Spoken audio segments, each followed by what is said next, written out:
No, pues afortunadamente yo quiero ser muy puntual, que con justificada razón las mamás, los papás, las maestras, los maestros, aquí nuestro amigo, el director don Esteban, pues están demandando esta obra que sin duda alguna es en beneficio de las pequeñas y los pequeños, de una institución que representa muchísimo dentro de nuestro municipio. Hoy pues hemos a través del diálogo, del consenso, llegado a los mejores acuerdos en el sentido de que vamos,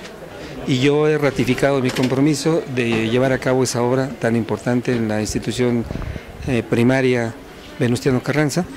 pero bueno, pues dentro de los tiempos y también dentro de los presupuestos que nos permite el ejercicio de la administración pública, ¿no?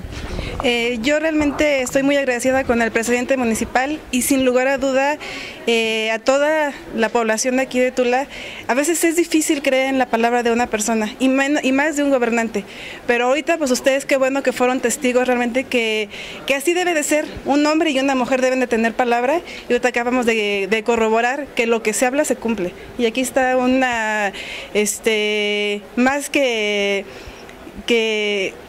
vamos, una respuesta afirmativa, pues que la construcción del domo se va a llevar a cabo, y gracias a la palabra del presidente y del apoyo de los regidores. Claro, finalmente después de un buen tiempecito de estar gestionando aquí con el señor presidente y con la palabra empeñada ante los niños, ante los padres de familia, ante mis compañeros maestros, hoy nos da gusto saber que pues vamos a arrancar con esta obra que desde el 2007, se inició con la gestión ante Gobierno del Estado, ante Secretaría de Educación Pública, ante Presidencia Municipal, y que siempre nos habían dado puras prórrogas negativas por escrito, también los tenemos. Entonces esta ocasión yo de verdad felicito aquí al señor presidente porque vamos a arrancar con esta obra, y seguramente el próximo año ya estaremos inaugurándolo con el apoyo de nuestro señor presidente.